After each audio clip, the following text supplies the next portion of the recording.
O Secafé divulgou há pouco o balanço do ano civil, de como que fechou, então, 2021, mas para a gente entender melhor o que significa esse número, o que eles trazem de novidade, principalmente porque foi um ano bastante desafiador, não só para quem está no campo, mas o setor exportador também teve que driblar bastante os desafios. Eu convido agora aqui para conversar com a gente, então, Marcos Matos. O Marcos, ele é CEO do Secafé. Marcos, seja bem-vindo mais uma vez ao Notícias Agrícolas. Olá, Virgínia. Olá a todos. Uma satisfação estar com todos vocês. Muito obrigado. Vamos lá, então. 40,4 milhões de sacas de café exportado em 2021, um ano que a gente conversou bastante com o Secafé, foi um ano complexo, diferente de tudo que a gente já tinha visto, pelo menos nesses últimos anos. O que esse número significa na prática? Ele é positivo? Como que o Secafé avalia isso? O que você traz para a gente hoje?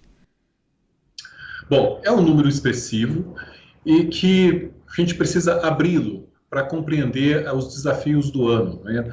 No comecinho do ano, 2021, nós tivemos aqueles primeiros meses com exportações volumosas, muito importantes, reflexos da safra 2020, recorde em volume, qualidade, sustentabilidade, diferenciais competitivos adequados, taxa de câmbio, todas as variáveis possíveis muito favoráveis. E nós começamos a colheita da safra 21, uma safra de bianualidade negativa, impactada pelos problemas climáticos. Vamos aqui recordar, segundo dados oficiais, 63 milhões de sacas na 20, caindo para 47,7 milhões de sacas na 21, sendo o Arábica muito mais pressionado, caindo 35,5. Conilon até crescendo, Conilon está bem.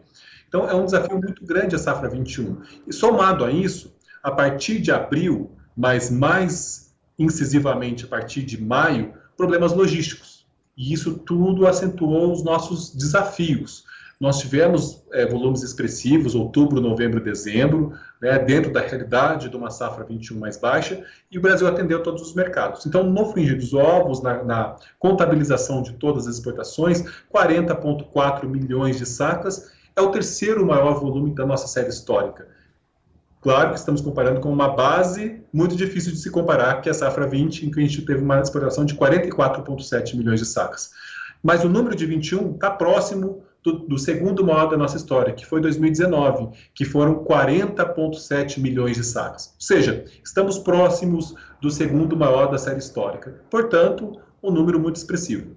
E Marcos, você destacou para a gente também, o Secafé destaca no relatório o avanço na receita, né? Fechou aí com 6 bilhões de dólares, um número bastante expressivo, chama atenção. Foi um ano também fortemente marcado pelo câmbio. Como é que vocês analisam essa receita diante de um ano tão desafiador para conseguir fazer esses embarques de fato? Bom, sem dúvida, esperávamos uma receita crescente nesse sentido e obtivemos isso. Isso conta, lógico, a taxa de câmbio. No começo de 21, as cotações em dólar eram mais baixas, em função da safra recorde, a oferta no mundo vinha muito forte. Viramos a chave para a safra 21, os preços começaram a subir, inclusive o preço composto, o indicador de preço composto da OIC, fechado em dezembro, teve um salto de 4% em relação a novembro, e é o maior desde setembro de 2011, ou seja, estamos em patamares históricos de preço. Isso tudo nos deu ali uma receita de 6,24 bilhões, que é o quarto maior valor da nossa série histórica, né? Nós tivemos 2011, 8,7 bilhões, 2014, 6,61 e 2012, 6,4. Portanto, 6,24 é o nosso quarto, mas é o maior dos últimos 7 anos. Um número muito expressivo. E Marcos, considerando o que a gente vem observando, e o Secafé vem falando muito isso também, que esse problema logístico, ele vai continuar, a gente não tem, vale sempre lembrar quando a gente conversa aqui com o pessoal, que não é um problema que atinge só a cadeia cafeeira, né, Marcos? É um problema global e a gente depende muito mais de fatores externos do que interno para conseguir fazer esse embarque. Mas eu queria que você fizesse o seguinte, antes da gente falar das alternativas que o setor vem encontrando, quais são esses problemas que a gente ainda tem, pode ser?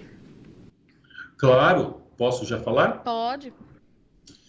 Bom, o problema logístico, como você bem disse, é um problema global e é um problema operacional. É um problema que tivemos as reaberturas das economias e tivemos problemas operacionais nos portos e nos grandes portos do mundo. E nós temos as grandes linhas de navegação, Ásia, Europa, Estados Unidos, América do Norte.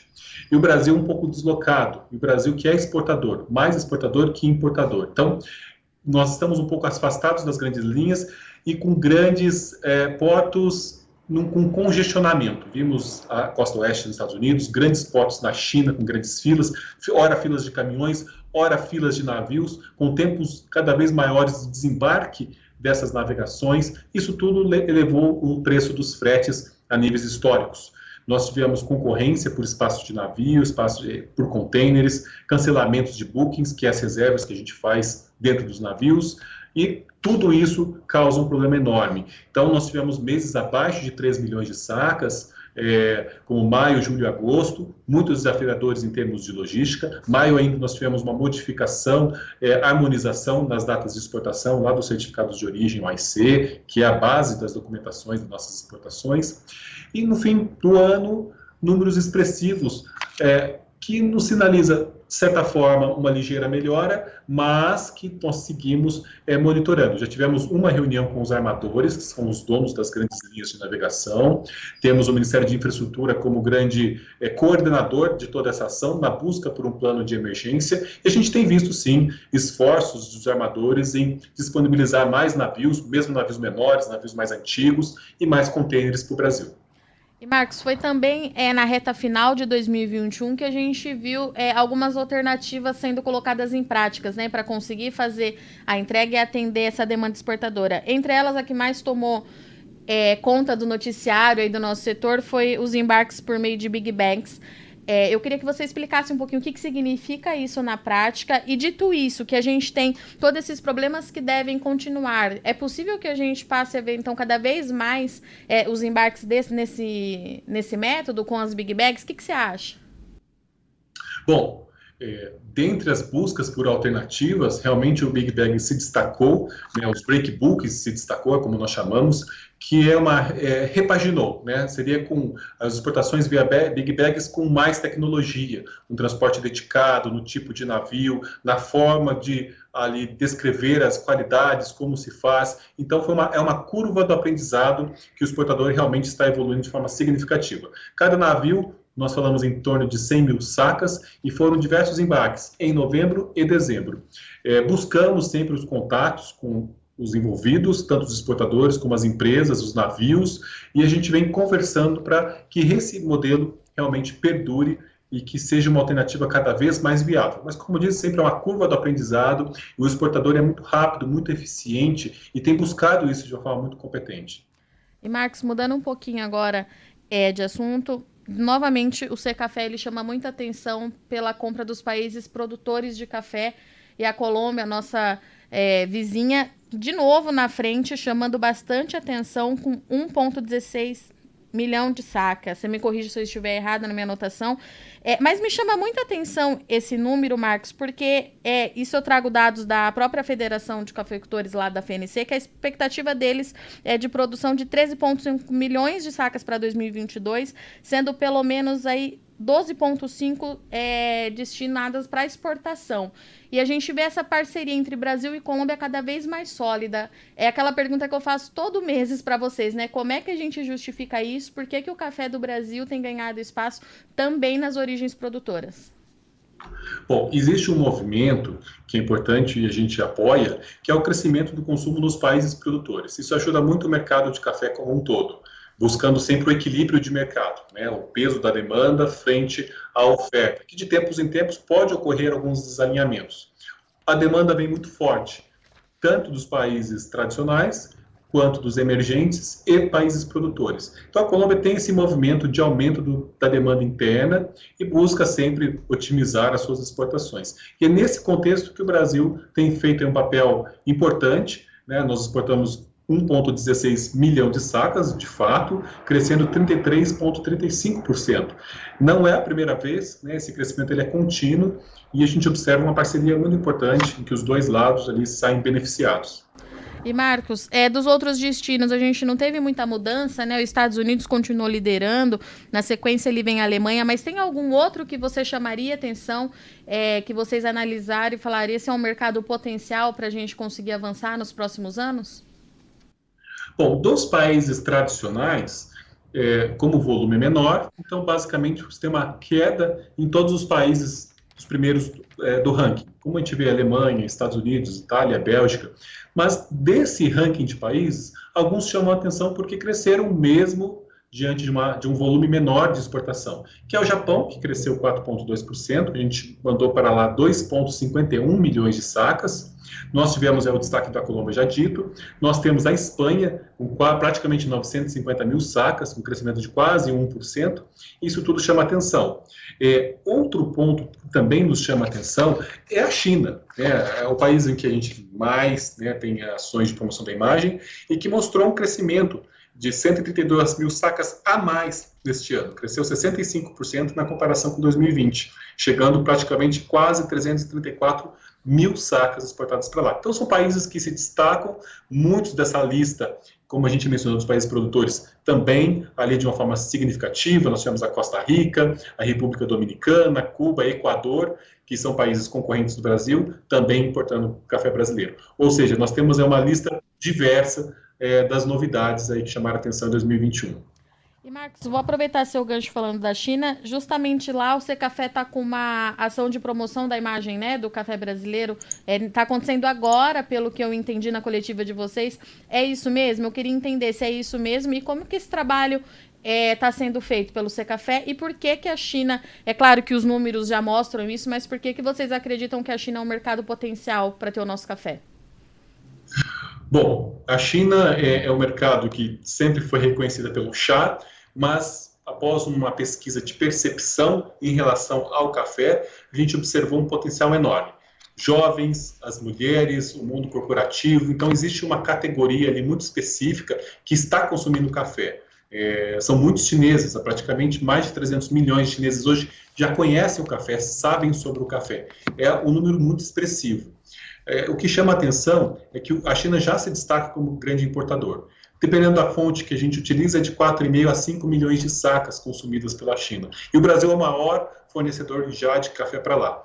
Graças à Embaixada Brasileira, que fica em Pequim, nós tivemos oportunidades de fazer promoção da imagem em redes sociais, né, com nossos clientes lá também na China, mas também com redes de cafeteria. E aqui a gente destaca o papel da Melor, que são redes, são muitas cafeterias de Pequim e Xangai, que é onde tem os jornalistas que escrevem sobre café, especialistas, tem baristas, tem a cultura já do café, cafés especiais, inclusive. Então nós fizemos uma parceria, inclusive em janeiro foi inaugurada a maior cafeteria do mundo, pertencente a uma dessas redes, e nós mandamos diversas qualidades para a China, obedecendo sempre o jeito chinês, inclusive a forma de divulgar a informação. Para cada região brasileira, nós fizemos vídeos humanizados, e o produtor conta a sua história familiar, de sucessão familiar, de sustentabilidade, né, toda a questão dos filhos, da dinâmica da família, e claro, eles avaliaram as qualidades, aprovaram todos esses cafés e servem no menu.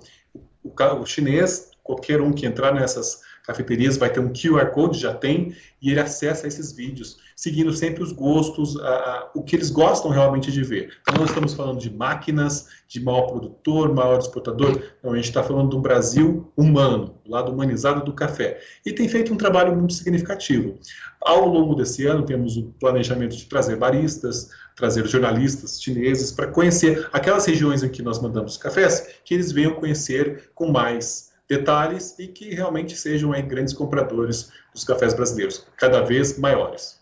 E, Marcos, para a gente finalizar, é uma pauta que a gente vem tendo bastante também nesse último ano em relação ao consumo, mas por conta da pandemia da Covid-19, né? A pandemia ela está aí, a gente não pode ignorar esse fato. Estamos tentando entender ainda como é que vai funcionar daqui para frente com essas novas variantes, que elas parecem ser mais leves, mas elas têm um potencial transmissível muito grande, então é preocupante em relação ao consumo. Como é que você avalia isso com o Secafé? É uma preocupação ou a gente deve permanecer nesse cenário mais positivo como a gente vê nesses últimos 2 anos de pandemia? Bom, estamos vendo o consumo já nos níveis pré-pandemia e sempre crescendo. Nós não temos nenhum dado que demonstre queda de consumo. E 2021 foi um ano muito letal da pandemia, né? Só de olhar a curva de mortes no Brasil em maio, junho, né? Nós tivemos números muito ruins. Falando em mortes, vieram as vacinas, nós melhoramos esse ambiente, temos uma variante que dispersa com muita velocidade, mas o número de mortes é bem mais baixo, graças a todas essas ações que estão sendo feitas, né? A vacinação e a ciência. O fato é que, mesmo em 21, nós tivemos o consumo forte, em 22, com as mortes bem menores e com todos esses cuidados que estão sendo feitos, a tendência é que seja um ano de crescimento de consumo. Se já foi um número positivo no ano tão difícil, em 22, com a queda dessas curvas de mortes, a gente espera um ano positivo, sem dúvida nenhuma. Temos os desafios do lado da nossa oferta, como aqui mencionado, mas o Brasil segue atendendo a todos os mercados, aguardando, inclusive, as novas projeções da safra 22. Marcos, obrigada pela sua participação mais uma vez, pela disponibilidade do Secafé. Só a primeira do ano, te espero aqui mais vezes, a gente tem bastante coisa para acompanhar e você sabe que o Secafé tem portas abertas aqui no Notícias Agrícolas. Obrigado, meu querido, bom ano para você e a gente segue se falando. Obrigado, Vivi, satisfação estar com vocês todos e estamos sempre a postos. Vocês chamam, o Secafé está à disposição para compartilhar todas as informações que a gente tiver. Até a próxima. Até a próxima, forte abraço. Portanto, essa foi a nossa entrevista com o Marcos Matos, CEO do Secafé, que trouxe para a gente aí esse balanço de tudo que aconteceu no ano civil. O Brasil finaliza, então, esse ano com 40,4 milhões de sacas de café em 2021, um número positivo, porque a gente teve um ano, de fato, bastante conturbado, teve safra em produção em menor escala, teve bastante gargalo logístico, que vai continuar daqui para frente, mas o setor exportador, assim como o produtor que está no campo, continua fazendo o máximo aí para driblar esses desafios. Eu agradeço muito sua audiência e companhia, mas não sai daí que o Notícias Agrícolas já volta.